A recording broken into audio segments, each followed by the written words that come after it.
ಅದಕ್ಕೋಸ್ಕರ ನಾನಿವತ್ತು ಫಲೂಡಾ ಮಿಕ್ಸ್ನ ಯೂಸ್ ಮಾಡಿಕೊಂಡು ಯಾವ ರೀತಿ ಫಲೂಡಾ ಮಾಡೋದು ಅನ್ನೋದನ್ನ ತೋರಿಸಿದ್ದೀನಿ. 1 ಲೀಟ್ರಷ್ಟು ಹಾಲನ್ನು ಕಾಯಿಸ್ಕೋಬೇಕಾಗತ್ತೆ.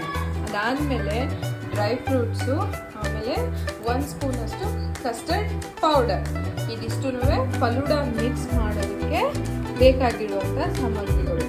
ಈ ರೀತಿ ಹಾಲು ಮೊದಲು ಉಪ್ಪು ಬರಬೇಕು, ಕಾಯಬೇಕು ಚೆನ್ನಾಗಿ. ನೋಡಿ, ಕಾಯ್ತಾ ಇದೆ ಹಾಲು. ಈ ಥರ ಹಾಲು ಕಾಯ್ತಾ ಇರಬೇಕಾದ್ರೆ ಈ ಫಲೂಡಾ ಮಿಕ್ಸ್ ಅನ್ನ ಇದಕ್ಕೆ ಹಾಕಬೇಕಾಗುತ್ತೆ.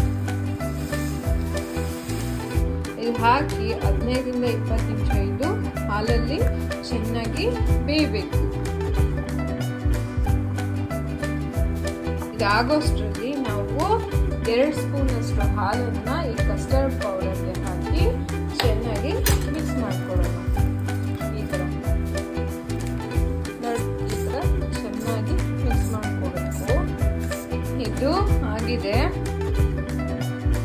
15 ನಿಮಿಷದಷ್ಟು ಟೈಮ್ ಇದು ಕುದಿದೆ. ಕಟ್ ಮಾಡಿ ಇಟ್ಕೊಂಡಿರುವಂಥ ಡ್ರೈ ಫ್ರೂಟ್ಸ್ನ ಹಾಕ್ತಿದ್ದೀನಿ.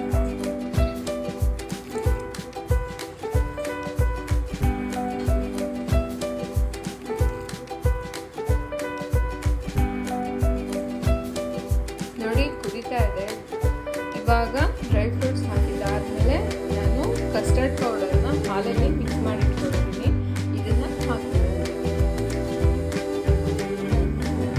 ನೋಡಿ, ಈಗ ಇದು ಚೆನ್ನಾಗಿ ಕುದಿತಾ ಇದೆ. ಇದು ಕುದಿತಾ ಸ್ವಲ್ಪ ದಪ್ಪ ಆಗುತ್ತೆ.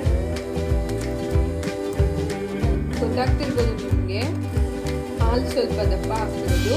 ಈ ಥರ ಆಯಿತು ಅಂತಂದರೆ ಇದು ಆಗಿದೆ ಅಂತ ಅರ್ಥ.